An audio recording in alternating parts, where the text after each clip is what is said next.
Welcome to Sandisa TV. Today I will tell you all about the 2010 South African film called Spud. This is the first part of 3 videos we are doing on this series, so keep an eye out for the other 2. This video contains spoilers, so be careful and don't forget to like and subscribe. In 1990 South Africa, 14-year-old John Milton, portrayed by Troye Sivan, spends his first year at an elite boarding school for boys.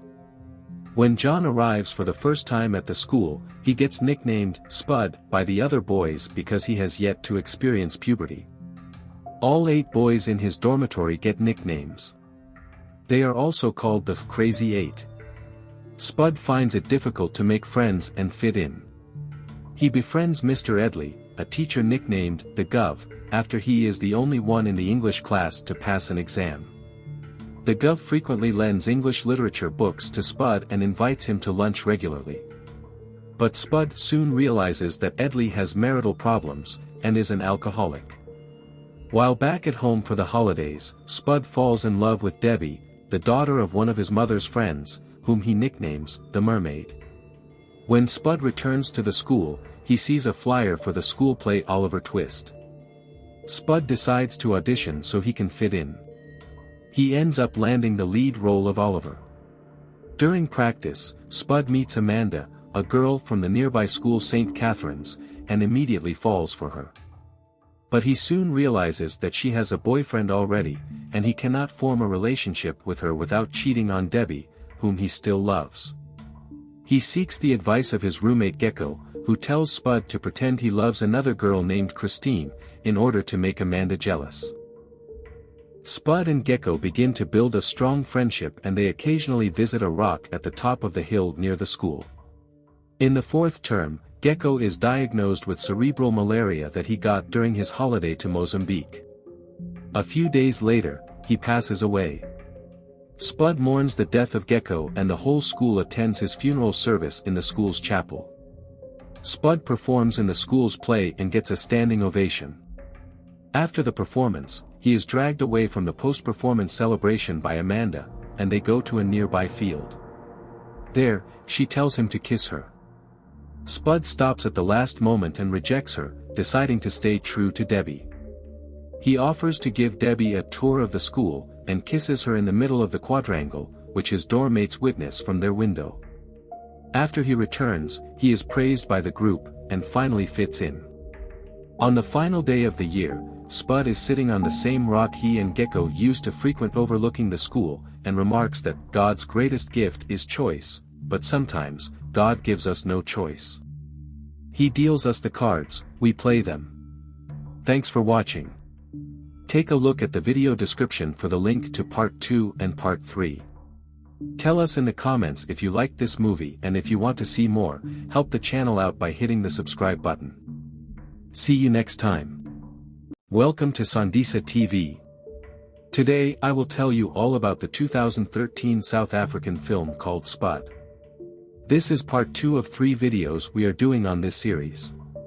If you haven't seen part 1, we suggest that you start there.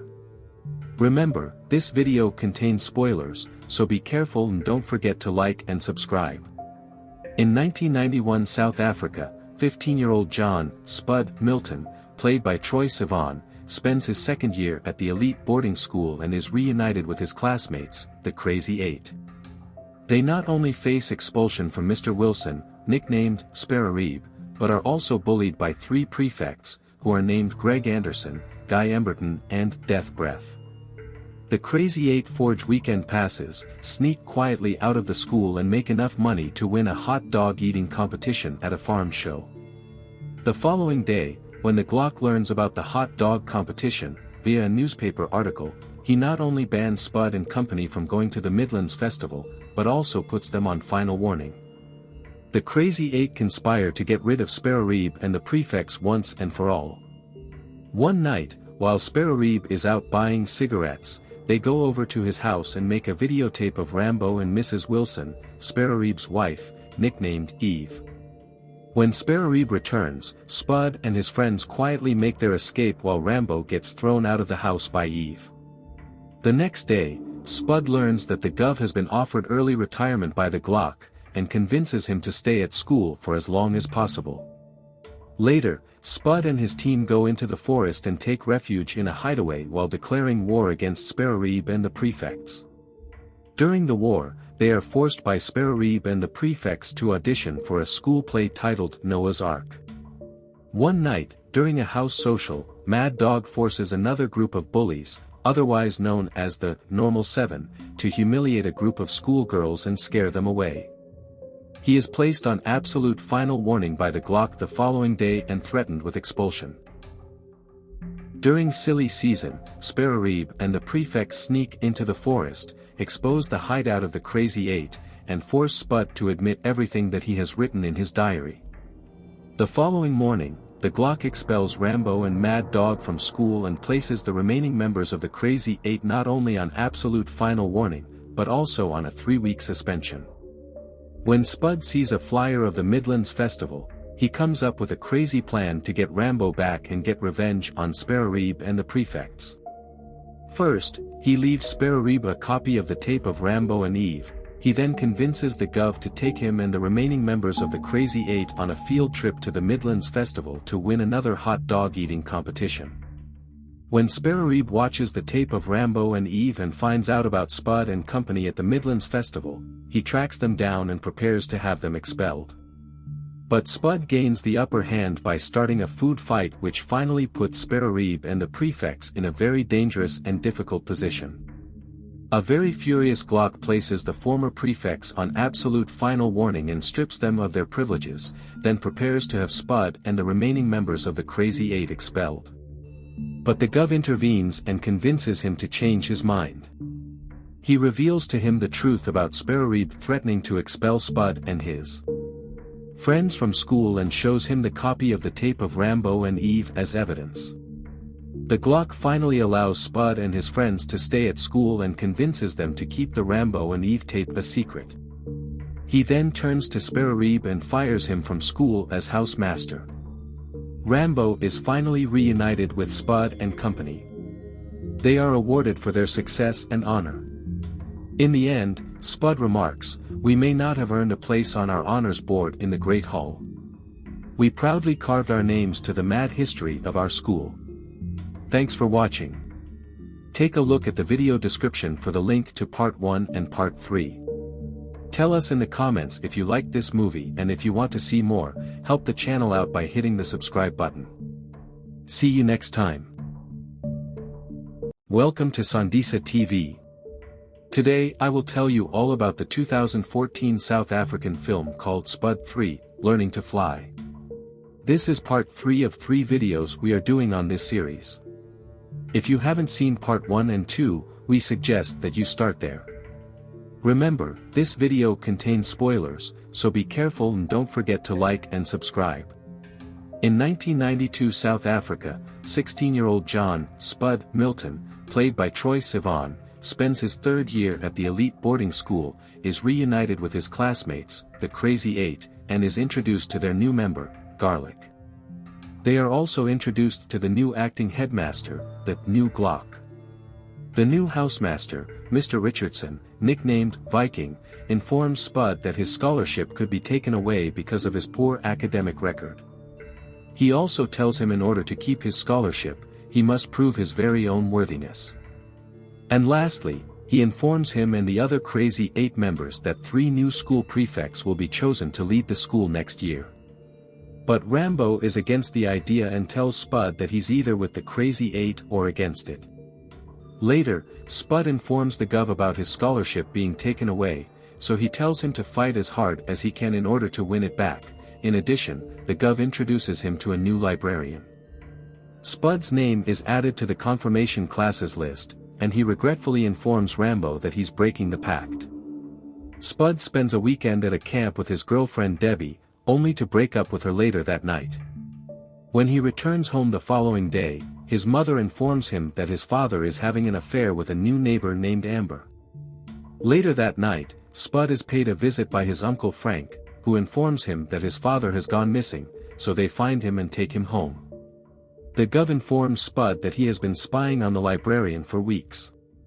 Later, He and the other members of the Crazy Eight audition for a school play titled A Midsummer Night's Dream. During the third term, the Crazy Eight, along with Viking, are attending a speech at the St. Catherine's School for Girls when Spud, his father and Uncle Frank cause trouble by crashing their car into a flagpole.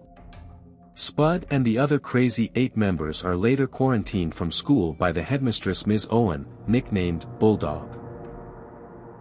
One night, Christine quietly leads Spud and his friends, except for Rambo and Simon, out of the school and into a nearby building to have some fun, but when the alarm goes off, they make their escape, only to be caught at the last minute by Viking and Bulldog.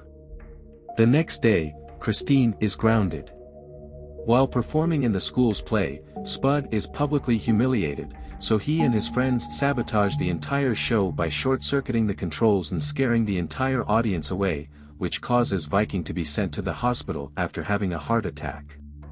Rambo and Simon blame Spud and his friends for ruining the school play and declare that the Crazy Eight is done, this time for good. During the summer holidays, Spud shows his father divorce papers, which were given to him by his mother. Spud's father reminds him to tell his mother to give them to him on Friday. A few nights later, Spud's father declares the grand opening of Frank's Bar and Grill, and gives thanks to both his son Spud and his beloved wife, who he finally reconciles with. Debbie also reconciles with Spud, and they celebrate by having drinks together. During final term, Viking returns to the school and dismisses the charges of sabotage, arson and disrespect in Shakespeare. Later on, the Gov reminds Spud about his scholarship and tells him to say some very important stuff at the election speech. At the speech, Spud tells everyone the entire story about his scholarship, how he broke the pact with the Crazy Eight, and how he wanted to prove his worthiness. He also tells them that the reason why he wanted to stay is because it's his friends that make them who they are, not the achievements. At the election, the new Glock announces the new prefects, Larson House, Chris Roach, Simon Brown, Robert Black and John Milton. Spud is not only congratulated by his classmates on becoming the new prefect, but is also awarded the Albert T. Entwistle Memorial Scholarship by the new Glock. In the end, Spud remarks, "I can't explain it, other than to say it's a warped universal law. Desire something too much, and it plays games with your heart. But walk away from what you love, and you find out what's inside you, what sets you free." Thanks for watching. Take a look at the video description for the link to part 1 and part 2. Tell us in the comments if you liked this movie, and if you want to see more, help the channel out by hitting the subscribe button. See you next time.